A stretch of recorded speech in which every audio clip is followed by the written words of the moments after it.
Hello everyone, আমি বিথিশার রান্নাঘরে সবাইকে স্বাগত জানাচ্ছি। আজ যে রেসিপিটি আপনাদের সাথে শেয়ার করব সেটি হলো বেগুন আলু চুই ডাঁটা দিয়ে বাটা মাছের হালকা ঝোল। চলুন তাহলে দেরি না করে রেসিপিটি দেখে নেওয়া যাক। তার জন্য প্রথমে বাটা মাছগুলো কেটে নেব।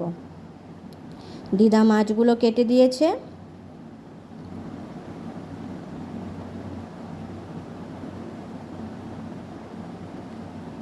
সব মাছগুলো কাটা হয়ে গেছে। এবার মাছগুলো ভালোভাবে ধুয়ে একটি পাত্রে নিয়ে নেব। এরপর মাছে পরিমাণ মতো লবণ ও পরিমাণ মতো হলুদ দিয়ে ভালোভাবে মাখিয়ে নিয়ে কিছু সময় রেখে দেব।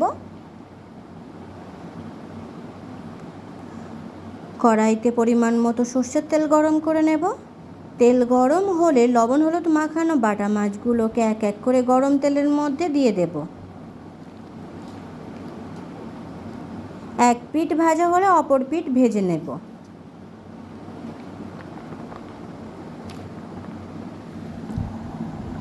দুই পিঠ ভালোভাবে ভেজে নেব। দুই পিঠ ভালোভাবে ভাজা হলে ভাজা মাছগুলো তুলে নেব।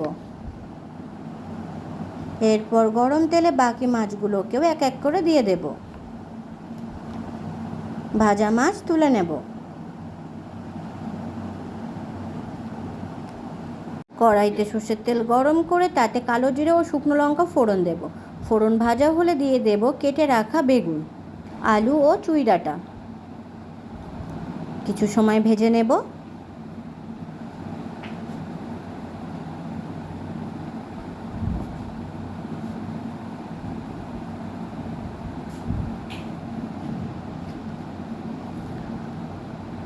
আলু বেগুন একটু ভাজা হলে দিয়ে দেব পেঁয়াজ কুচি ও কয়েকটা চেরা কাঁচা লঙ্কা। 5 থেকে 6 মিনিট ভেজে নেব।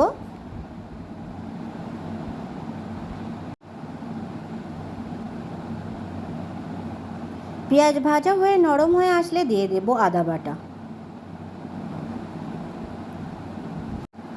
আদার কাঁচা গন্ধ চলে গেলে দিয়ে দেব পরিমাণ মতো হলুদ ও পরিমাণ মতো লবণ। লবণ হলুদ ভালোভাবে আলু বেগুনের সাথে মিশিয়ে নেব।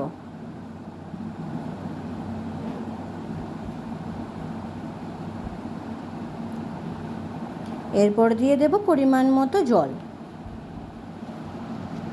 ঝোল নেড়ে চেড়ে নিয়ে ফুটতে দেব।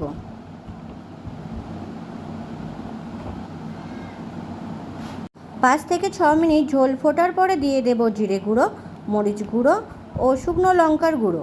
গুঁড়ো মশলা ঝোলের সাথে মিশিয়ে নিয়ে আরও কিছু সময় ফুটিয়ে নেব।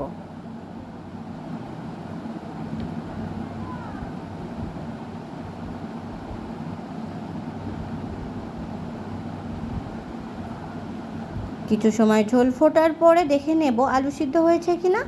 আলু অনেকটাই সিদ্ধ হয়ে গেছে। দিয়ে দেব ভেজে রাখা বাটা মাছ। মাছগুলো ঝোলের সাথে মিশিয়ে নেব। মাঝে মাঝে ঝোল নেড়ে চেড়ে নেব। আলু ভালোভাবে সিদ্ধ হয়ে গেছে। আরও 4 থেকে 5 মিনিট ফুটিয়ে নেব।